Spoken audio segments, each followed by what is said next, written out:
Warning. Warning.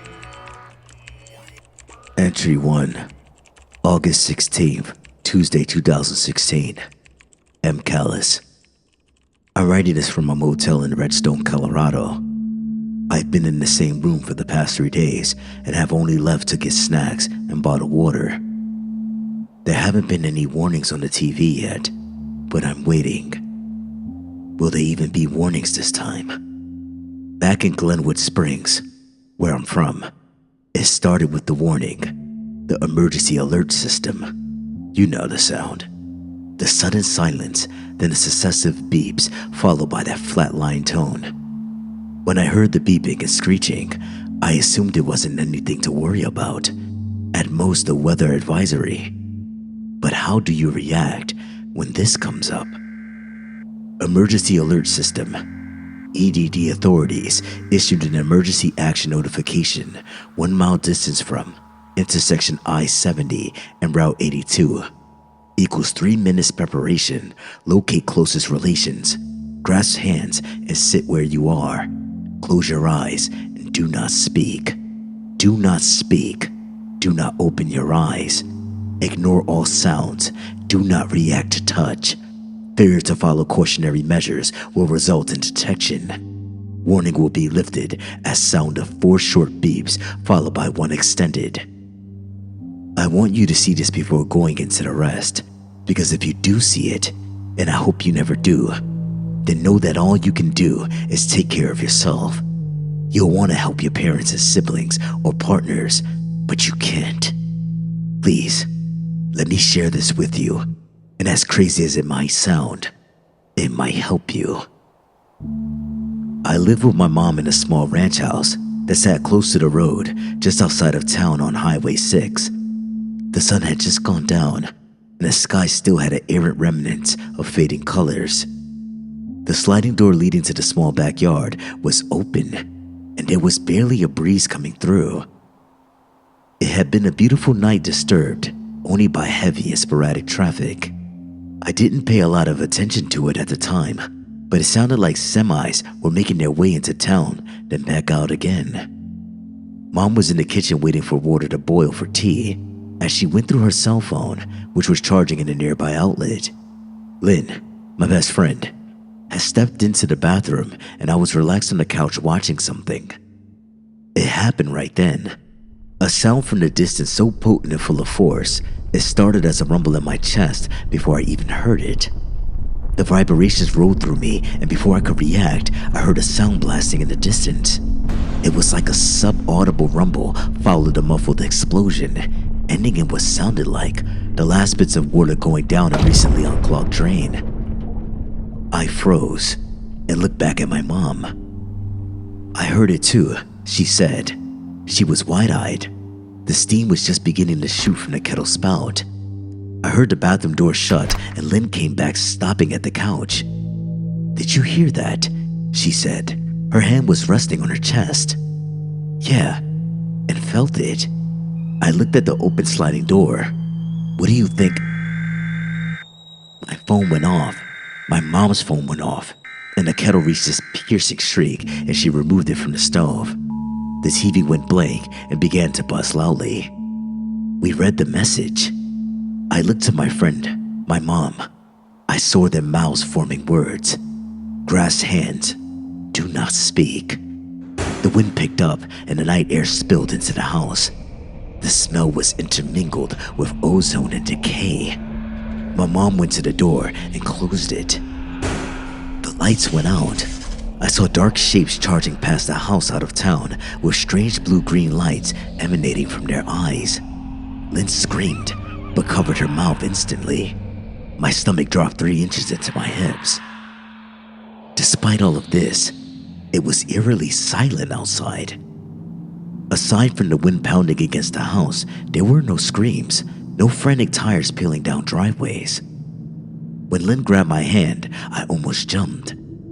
My mom sat next to me, and the 3 of us eased onto the couch, in the dark. Lynn whispered into the inky black, "Is this for real? It's like some bizarre test or practical joke," she said. I felt their hands in mine, I knew that on some level we realized it wasn't a joke. The wind continued, but through it I heard something else. It was the sound of a crowd talking, but it sounded like they were all speaking in whispers. I had this feeling of being far from them, but I was drawing closer every second because of the cacophony of voices becoming larger, but no more intelligible. I think we should do like the warning said, at least until we hear the all clear, I said to both of them. They both agreed in small voices, and I could only assume they were closing their eyes like I had done. I had no idea how long we sat there. The sound of voices grew, but dissipated slightly, as if scattered by the gust outside. Still, I heard no human voices outside, no boots pounding on the road, or the sound of engines. Then a few things happened all at once. I felt a few puffs of cold air came from the left, then the right moving across my face and tossing my hair. Whispers were carried on them, but I only caught snippets. Where is she? That nasty fucker, he's next. Some crying and sniffling. It sounded like it was coming from a child. Time. More time. My mom's hand clenched in mine. It was dry, but the way in which she held it felt different. The fingers moved one by one in succession, the thumb rubbing the top of my hand, and it felt so familiar, though I can admit it now, that I realized right then why I remembered that touch. I couldn't in a moment. I heard the sharp intake of breath, followed by a slow, rattling exhale. It made my blood run with ice. It sounded final. Mom's voice came out dry, papery, and tired. I've missed you, but you've got to get out of here, bub. They're frenzied and craving life again. It's a thirst you can't imagine. This was said urgently, sadly. Please, sweetie, get in the car and go. It sounded so strained, so worried. My mind was racing, and Lynn's hand was beyond sweaty. She heard it too. I knew the voice, and I knew I trusted it, but the warning. As I was trying to think of where the car keys were, Lynn's hand clenched in mine, painfully hard. She convulsed on the couch and cried out. I couldn't help myself, and I looked over at her. When I opened my eyes, I found her face 4 inches from mine, with her eyes closed, breathing heavily through her nose. Lynn, I asked in a whisper. You nasty bitch, it should have been you. Lynn's voice was hard and cruel. She wrenched my arm towards her, and my fingers slipped from my mom's hand. I won't detail the grappling fight we had, partially because the events of the night were so sudden and confusing. I hardly remember specifics. I left her writhing on the floor, yelling incoherently, and ran to the kitchen grabbing the keys off the key rack and felt my way to the garage door in the darkness.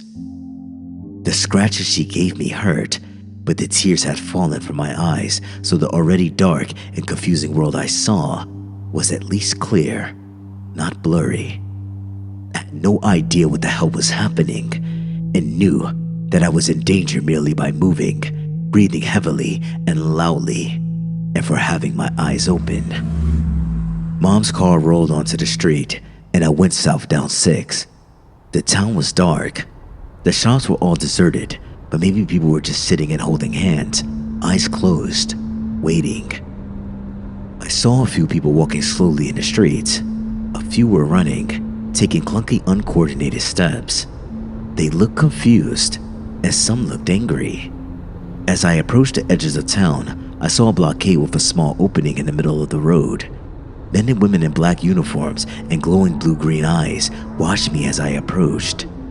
They began to converge on the gap with strange brass-looking tools in their hands.